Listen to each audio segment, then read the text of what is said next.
Assalamualaikum warahmatullahi wabarakatuh. Hai semuanya, apa kabar? Selamat datang di channel Ayo Belajar IPA bersama Ibu Rosa. Maha besar Allah yang Maha Esa yang telah menciptakan makhluk hidup di dunia. Setiap makhluk hidup memiliki peran dan manfaat untuk kehidupan manusia. Banyak teknologi yang dikembangkan oleh manusia untuk memenuhi kebutuhan hidupnya dengan memanfaatkan makhluk hidup. Misalnya, dengan memanfaatkan bakteri dan jamur. Salah satu contoh olahan makanan yang memanfaatkan jamur adalah tempe. Tempe adalah salah satu bahan makanan yang dibuat dari fermentasi kedelai dengan bantuan jamur yang terdapat pada ragi. Tahukah kamu, ternyata tempe lebih mudah dicerna oleh tubuh dibandingkan kedelai. Tempe juga memiliki kandungan antioksidan yang mampu menangkal radikal bebas penyebab kanker. Jika kamu perhatikan struktur tempe, kamu akan menemukan benang-benang putih pada tempe. Benang-benang tersebut disebut dengan hifa. Hifa merupakan tubuh jamur yang membentuk jejaring. Keberadaan hifa menyatukan butiran biji kedelai yang satu dengan yang lainnya, sehingga menjadi struktur yang lebih kompak dan padat yang kita kenal sebagai tempe. Tempe dapat dikelompokkan menjadi salah satu produk bioteknologi karena dalam proses pembuatannya melibatkan suatu mikroorganisme. Bioteknologi dan perkembangannya. Tempe merupakan salah satu contoh makanan yang merupakan produk dari bioteknologi. Selain tempe, masih banyak jenis makanan maupun minuman yang merupakan produk bioteknologi. Tahukah kamu sebenarnya apakah bioteknologi itu?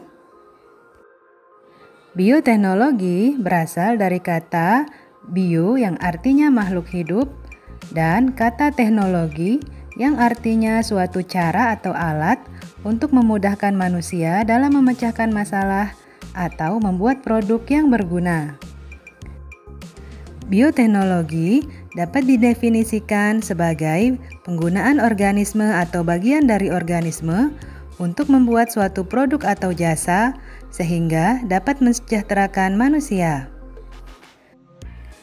Bioteknologi mulai berkembang pesat sejak tahun 1857 setelah Louis Pasteur menemukan hasil fermentasi yang dilakukan oleh mikroorganisme. Pada tahun 1920, proses fermentasi yang melibatkan mikroorganisme sudah banyak digunakan untuk membuat larutan kimia, seperti pembuatan alkohol.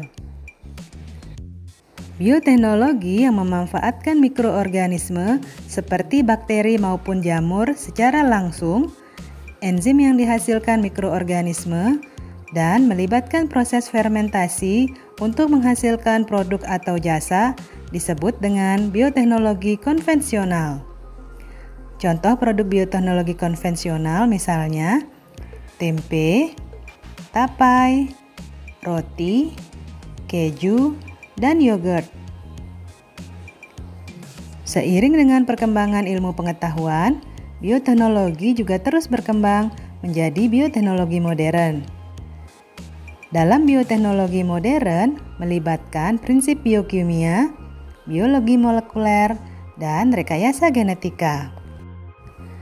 Bioteknologi modern tidak terlepas dari penemuan enzim-enzim yang membantu dalam proses rekayasa genetika.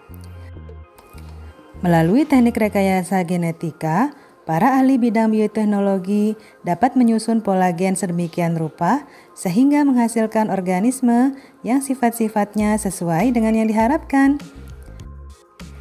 Misalnya, melalui rekayasa genetika dapat dihasilkannya ikan yang memiliki ukuran lebih besar dari ukuran ikan normal. Teknik rekayasa genetika dikenal juga dengan istilah teknik DNA rekombinan, yaitu proses mengkombinasikan DNA satu organisme ke dalam DNA organisme lain. Organisme yang menggunakan bagian gen dari organisme lain di dalam tubuhnya dikenal dengan istilah organisme transgenik. Tumbuhan, hewan, dan bakteri transgenik tidak hanya digunakan untuk keperluan penelitian, namun juga untuk memenuhi kebutuhan di bidang medis, pertanian, dan peternakan. Sekian dulu video pembelajaran kita kali ini. Selamat beraktivitas ya. Dan jangan lupa untuk tetap mematuhi protokol kesehatan dengan melaksanakan 5M. 1. Mencuci tangan dengan sabun di air yang mengalir.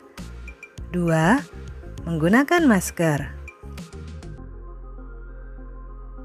3. Menjaga jarak. 4. Menghindari kerumunan.